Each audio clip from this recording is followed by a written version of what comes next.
Olá, meu nome é Eduardo Starosta e esse é o canal Fora de Curva. Bom, gente, hoje é segunda-feira, dia 27 de dezembro. No último sábado tivemos a nossa comemoração de Natal. Espero que todos tenham tido uma excelente ceia, né? Além de recebido bons presentes. Mas uma coisa que eu tenho que reparar é que em praticamente todo o mundo ocidental, entre Natal e Ano Novo, nós temos praticamente um recesso informal. As notícias são repetitivas, então temos poucas novidades. E já que novidade tem falta, aqui no Fora de Curva a gente partiu para inventar novidade, inventar notícia. Espera aí, é notícia verdadeira. Mas antes eu queria fazer três rápidas referências a respeito de coisas importantes que aconteceram nos últimos dias. Em primeiro lugar, no dia 25 nós tivemos o histórico lançamento do telescópio espacial James Webb. Esse telescópio ele vai ficar a mais ou menos 1 milhão de quilômetros de distância da Terra. O Hubble, para ter comparação, fica em torno de 400 quilômetros, 500 quilômetros. E esse telescópio James Webb ele tem a missão de descobrir os primórdios da criação do universo. Isso quer dizer que em breve, mais ou menos um mês, que ele vai chegar no seu ponto de Lagrange, que é um local onde tem equilíbrio entre a gravidade do Sol, da Terra e da Lua, e ele fica estável. Quando chegar nesse ponto, ele vai abrir seus espelhos e começar um processo que daqui a um tempinho vai nos trazer imagens que vão ser decodificadas, com certamente muitas novidades a respeito do universo. E essa é uma matéria-prima essencial para no futuro, além de mais conhecimento, nós buscarmos mais desenvolvimento. E está na cara, gente, que o espaço é uma fronteira que está cada vez mais sendo desbravada pelo ser humano, e isso tende a continuar assim, se evidentemente não houver algum desastre de percurso, como algum maluco provocando alguma guerra muito séria aqui no nosso planetinha. E em relação a isso, nem vou comentar o que está acontecendo entre Rússia e Ucrânia. Sobre esse assunto, vamos esperar para ver se ocorre algum tipo de apaziguamento, porque as tendências não são nada animadoras. Uma outra coisa importante de se destacar é uma pesquisa feita pela Associação de Lojistas de Shopping Center a respeito do Natal. Segundo eles, as vendas agora de 2021, nesse período, cresceram 10% em relação a 2020, quando as pessoas não estavam mais tão confinadas por conta da pandemia. Então, é um bom resultado que mostra que o consumo brasileiro ainda tem bastante vitalidade. Espero que continue assim e para isso, não custa lembrar, não vamos mais aumentar a Selic.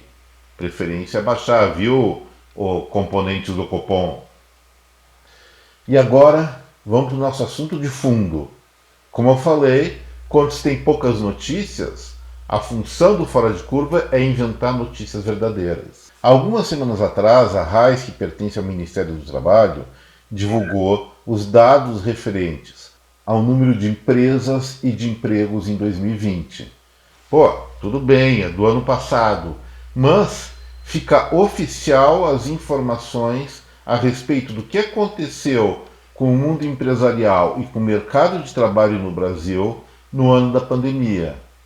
E aí eu preparei material especial para vocês, que está sendo construído em função de um outro trabalho que eu estou fazendo, que logo logo eu vou estar mostrando aí para vocês, em resumo, é claro, que são os diagnósticos municipais de todos os municípios do Brasil. Mas isso é outro papo. Agora vamos centrar a atenção no primeiro ponto que eu vou abordar hoje, no que diz respeito aos dados liberados pelo Ministério do Trabalho RAIS, referente ao número de empresas aqui no Brasil.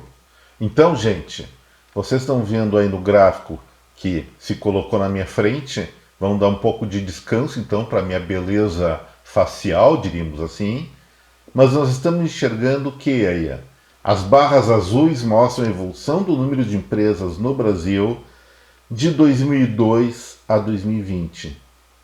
E olha só o que aconteceu. Até 2015, o número de empresas com CNPJ, excluindo as chamadas microempresas individuais, que aí é outro papo, mas o número dessas unidades empresariais vinha num crescimento bem consistente até esse ano que eu falei, 2015. Nesse ano, não custa lembrar, estoura a pior recessão da história do nosso país e o número de empresas começa a cair.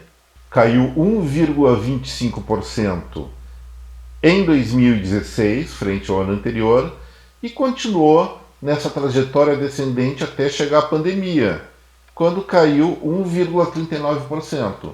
Claro que isso aí ocorreu, esse dado de 2020, em função especialmente dos lockdowns e das fortes restrições das empresas operarem.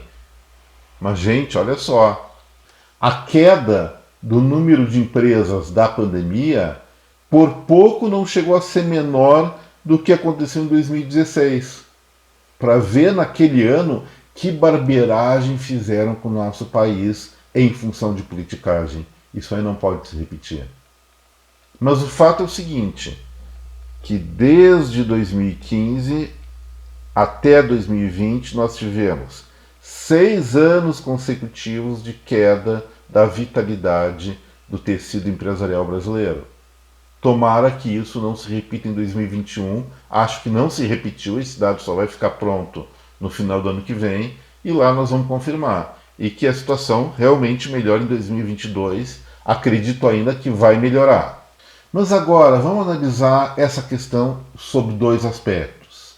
Primeiro aspecto, quem é que perdeu mais com isso? Qual foram as cidades brasileiras que mais perderam com essa queda do número de empresas entre 2020 e 2019? Aí tem na minha frente, de novo, a segunda ilustração que mostra que as grandes capitais do país, sim, elas registraram uma queda mais significativa do número de empresas. São Paulo perdeu 5.824, Rio de Janeiro 3.277. Aí entra Porto Alegre, que não está mais entre as 10 maiores cidades do Brasil, mas sofreu bastante com a pandemia, perdendo 1.854 empresas, ou seja, uma queda de 4,2% do seu tecido empresarial sumiu em 2020. Espero que recupere agora em 2022. Indicador parecido, só Natal, no Rio Grande do Norte, que caiu 4,29%. Mas nós vamos ver na questão de variação percentual que a queda de 1,39% para todo o Brasil, dentre os grandes municípios, só Brasília ficou abaixo com 1,05%.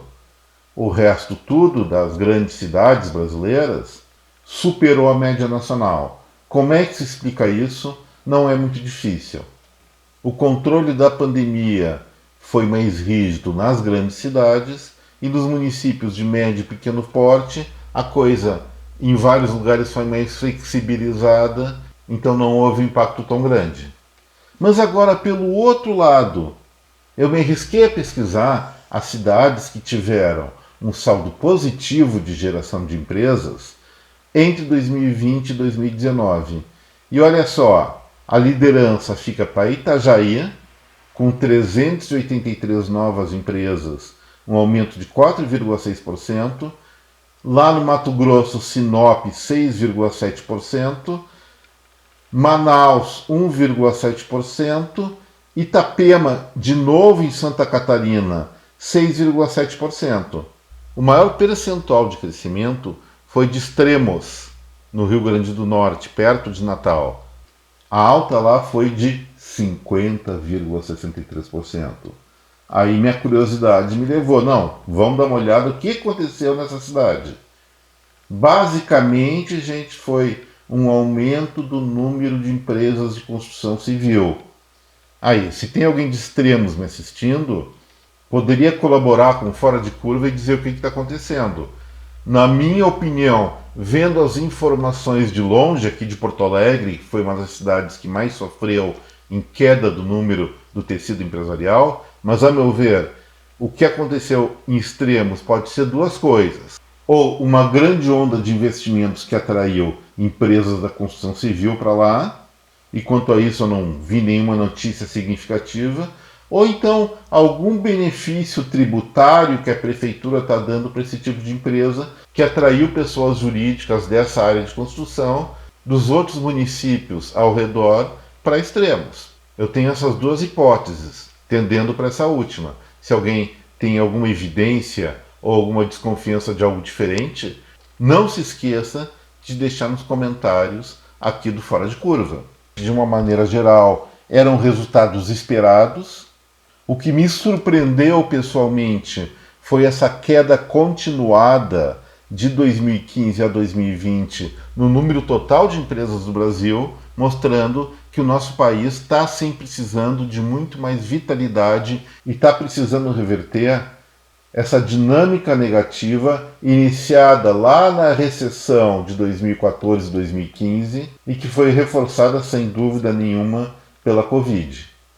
Nos próximos dias dessa semana, até a virada do ano, eu vou abordar mais questões a respeito das empresas do Brasil, analisando por setor, e depois ainda vamos trabalhar em cima da empregabilidade brasileira. Gente, por hoje era isso. Espera aí que caiu a luzinha aqui. Deixa eu botar ela de volta. Pronto, voltei a ser um ser iluminado.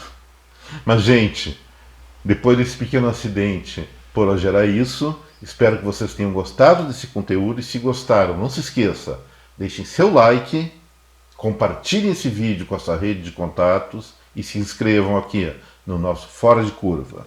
Até breve, muito obrigado novamente pela atenção, tchau.